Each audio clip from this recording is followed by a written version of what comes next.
할렐루야, 6월 8일 화요일입니다. 주님의 말씀을 사모하시는 여러분 모두에게 주님의 크신 은혜가 함께 하시길 주님의 이름으로 축원드립니다. 오늘 저희에게 주신 하나님의 말씀은 잠언서 20장 16절에서 30절까지 말씀입니다. 잠언서 20장 16절에서 30절까지 우리 함께 보도록 하겠습니다. 타인을 위하여 보증선자의 옷을 취하라. 그의 몸을 볼모 잡을지니라. 속이고 취한 음식물은 사람에게 맛이 좋은 듯하나 후에는 그의 입에 모래가 가득하게 되리라. 경영은 의논함으로 성취하나니 지략을 베풀고 전쟁할지니라. 두루다니며 한담하는 자는 남의 비밀을 누설하나니 입술을 벌린 자를 사귀지 말지니라. 자기의 아비나 어미를 저주하는 자는 그의 등불이 흑암 중에 꺼짐을 당하리라. 처음에 속히 잡은 산업은 마침내 복이 되지 아니하느니라. 너는 악을 갚겠다 말하지 말고 여호와를 기다리라. 그가 너를 구원하시리라. 한결같지 않은 저울추는 여호와께서 미워하시는 것이요 속이는 저울은 좋지 못한 것이니라. 사람의 걸음은 여호와로 말미암나니 사람이 어찌 자기의 길을 알 수 있으랴. 함부로 이 물건은 거룩하다 하여 서원하고 그 후에 살피면 그것이 그 사람에게 덫이 되느니라. 지혜로운 왕은 악인들을 키질하며 타작하는 바퀴를 그들 위에 굴리느니라. 사람의 영혼은 여호와의 등불이라. 사람의 깊은 속을 살피느니라. 왕은 인자와 진리로 스스로 보호하고 그의 왕위도 인자함으로 말미암아 견고하니라. 젊은 자의 영화는 그의 힘이요 늙은 자의 아름다움은 백발이니라. 상하게 때리는 것이 악을 없이 하나니 매는 사람 속에 깊이 들어가느니라. 아멘. 오늘 본문 말씀의 키워드를 찾는다면 첫 번째는 신중이라고 생각합니다. 중요한 결정을 아무렇게나 생각 없이 개인적인 감정에 따라 충동적으로 결정하는 것은 지혜롭지 않다고 합니다. 우리가 중요한 일을 결정할 때 신중해야 한다는 지혜의 말씀을 오늘 본문에서 찾을 수 있는데요. 16절 함께 보도록 하겠습니다. 타인을 위하여 보증선자의 옷을 취하라. 외인들을 위하여 보증선자는 그의 몸을 볼모 잡을지니라. 타인, 잘 모르는 사람을 위해서 보증 설 때는 보증선자의 옷을 취하라고 합니다. 또 그의 몸을 볼모로 잡는다라는 이야기도 합니다. 잠언은 몇 번에 걸쳐 보증을 서는 것에 대해서 경고를 합니다. 보증을 섰을 때 혹시나 잘못되는 경우에는 감당하기가 어려운 책임이 따를 수 있기 때문입니다. 그것은 보증을 선 당사자뿐만 아니라 가족들에게까지도 영향을 줄 수 있기 때문에 신중해야 하는 문제라고 하는 것입니다. 18절 말씀에도 신중에 관한 교훈을 찾을 수 있습니다. 18절 말씀입니다. 경영은 의논함으로 성취하나니 지략을 베풀고 전쟁할지니라. 경영을 할 때, 전쟁을 할 때 의논과 지략을 세워야 한다고 합니다.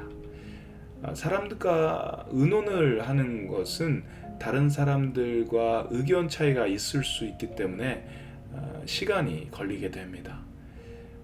지략을 세울 때도 역시 여러 상황들을 비교하고 분석해야 하는 수고가 있어야 하기 때문에 시간과 노력이 필요합니다. 성격이 급한 사람들은 이런 순서를 밟는 것을 불편해하고 꺼려할 수 있습니다. 내가 바로 결정을 하면 더욱 편하고 시간도 절약할 수 있을 것 같습니다. 하지만 중요한 결정일수록 시간과 고민이 투자되어야 합니다. 의논 없이 계획 없이 결정을 하는 것은 지혜롭지 않다고 합니다. 19절 말씀 우리 함께 보겠습니다. 두루 다니며 한담하는 자는 남의 비밀을 누설하나니 입술을 벌린 자를 사귀지 말지니라. 한담은 가십이죠. 돌아다니면서 남의 비밀을 이야기하는 사람입니다. 입술을 벌린 자는 수다스럽다라는 의미입니다. 어떤 영어 성경을 보니 입술을 벌린 자를 big mouth라고 번역을 했습니다. 잠언 기자는 이런 사람들과 어울리지 말라고 경고합니다. 보통 한담을 하시는 분들은 정확한 사실을 얘기하지 않습니다. 정확한 사실, 팩트보다 자기의 해석과 판타지가 섞여서 이야기가 되는 경우들이 많이 있습니다. 그리고 한담을 하시는 분들을 조심해야 되는 이유는 그분들이 반드시 여러분의 비밀도 다른 사람들에게 전해줄 가능성이 굉장히 높기 때문입니다. 한담을 하는 이유도 신중하지 못해서이죠. 신중하게 생각하지 않고 전해지는 이야기를 통해 사람들은 씻기지 않는 큰 상처를 받을 수 있습니다. 한담을 피하시는 지혜가 저희 모두에게 있기를 바랍니다. 25절도 역시 신중에 대한 교훈입니다. 25절 함부로 이 물건은 거룩하다 하여 서원하고 그 후에 살피면 그것이 그 사람에게 덫이 되느니라. Contemporary English Version 영어 성경을 보니 Don't fall into the trap of making promises to God before you think. 생각하지도 않고 하나님께 약속을 하는 덫에 걸리지 말라고 번역을 했습니다. 하나님께 서원, 약속을 할 때 생각 없이 갑자기 하는 것이 아니라 신중해야 한다라는 말씀입니다. 저희가 선교 교육을 할 때 꼭 이야기하는 것이 하나 있습니다. 은혜 받았다고 아무렇게나 하나님께 약속, 서원하지 말라는 말입니다.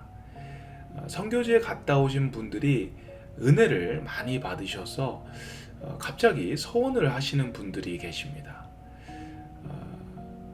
선교사님에게 이곳에 제가 교회를 세우겠습니다. 내년에는 제가 반드시 오도록 하겠습니다. 선교사님을 계속 후원하겠습니다. 이런 약속, 서원을 하시는 경우들이 있습니다. 사실 귀한 마음입니다. 하지만 그런 경우에 그 약속을 지키시는 분들도 계시지만 안타깝게도 그 약속을 지키지 못하는 경우들도 생기게 됩니다. 그렇게 되면 약속을 깨는 결과가 되는 것입니다. 결과적으로 하나님께 죄송한 일이고 또 선교지에 있는 선교사님과 또 교인들에게도 큰 아픔이 될 때가 있습니다. 혹시나 여러분들에게 그런 마음이 들 때에 더욱 신중히 기도하시고 고민하시고 그리고 식구들과 교회 리더들과도 상의를 거친 후에 결정을 해도 좋을 것 같습니다. 두 번째 키워드입니다. 두 번째 키워드는 정직입니다. 17절 말씀 함께 보겠습니다. 속이고 취한 음식물은 사람에게 맛이 좋은 듯하나 후에는 그의 입에 모래가 가득하게 되리라. 음식을 먹다가 모래가 있을 때 아무리 맛있는 음식을 먹고 있더라도 그 음식을 삼키지 못하고 다 뱉어내야 합니다. 그와 같이 누군가를 속여서 얻은 물질은 결국 다 뱉어낼 수밖에 없다라는 이야기입니다. 지금 당장의 이익을 얻는다는 이유로 남을 속여서 얻은 물질은 잠시 동안에는 유익이 있는 것 같지만 결국에는 그것은 해가 될 수 있다라는 경고이지요. 23절 역시 정직하라는 교훈입니다. 한결같지 않은 저울 주는 여호와께서 미워하시는 것이요 속이는 저울은 좋지 못한 것이니라. 누군가를 속이면서까지 돈을 벌려고 하는 것은 왜일까요? 당장 눈에 보이는 이익이라는 유혹에 빠지는 것입니다. 하지만 하나님은 우리에게 정직하라고 하십니다. 정직하지 못하고 노력 없이 얻는 이익들을 하나님은 미워하십니다. 그래서 결국 17절의 말씀처럼 모래와 같이 뱉어지게 되는 것입니다. 하나님의 백성은 조금 더딜지라도 바로 큰 이익을 얻지 못하더라도 정직하게 성실하게 행하는 믿음의 습관을 가져야 합니다. 그렇게 정직하게 성실한 하나님의 백성으로 저희 모두가 살 수 있길 주님의 이름으로 축원드립니다. 마지막 키워드는 하나님의 주권입니다. 22절 함께 보겠습니다. 너는 악을 갚겠다 말하지 말고 여호와를 기다리라. 그가 너를 구원하시리라. 누군가가 우리에게 악을 행했을 경우에 그 악을 갚지 말라고 합니다. 그리고 여호와를 기다리라고 합니다. 그러면 여호와께서 너를 구원하신다라는 약속의 말씀입니다. 근데 여기서 악을 갚지 말고 여호와를 기다리라는 이야기는 아무것도 하지 말고 그냥 가만히 기다리고만 있어야 한다라는 의미이기보다 악을 악으로 갚지 말라고 하는 이야기입니다. 누군가가 우리를 속이고 사기를 치고 폭행을 하고 있는데 가만히 있을 수 없습니다. 우리는 우리 자신을 보호해야 합니다. 경찰을 불러야 하고 손해배상을 청구해야 되고 또 심한 경우에는 법의 심판을 받도록 해야 할 때도 있습니다. 하지만 그 방법이 우리의 감정에 의해서 악을 악으로 갚으려고 하는 것이 아니라 법의 테두리 안에서 신중하게 진행이 되어야 한다는 것입니다.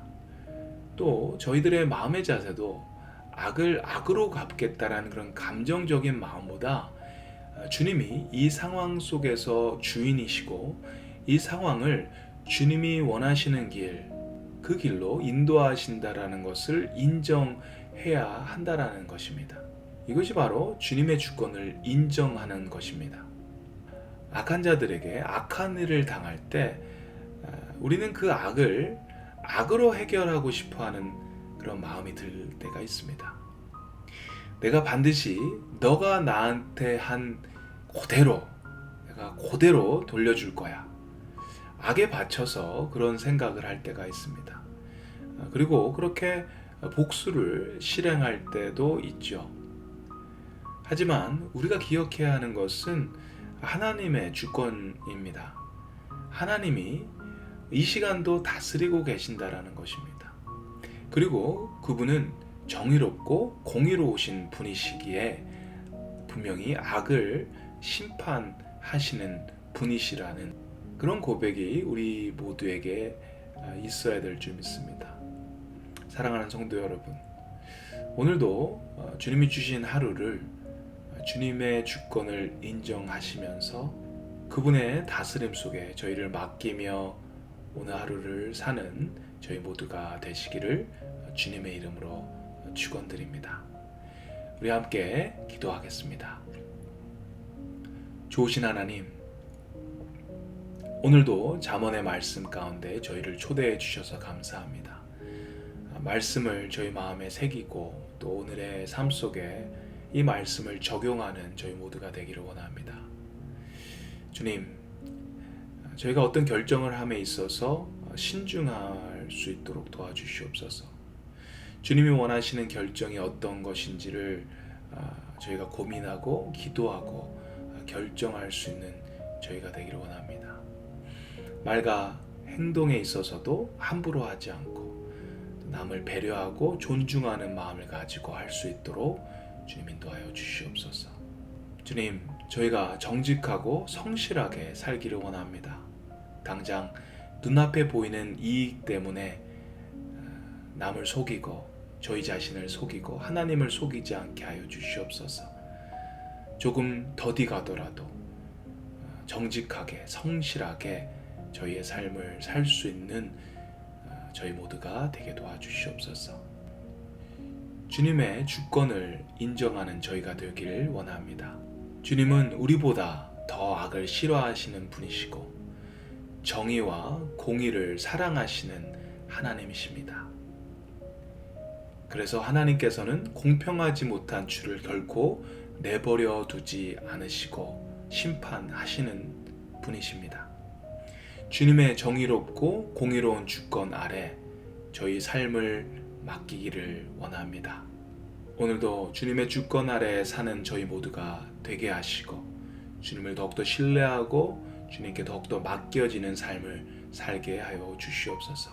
감사드립니다. 예수님의 이름으로 기도드립니다. 아멘.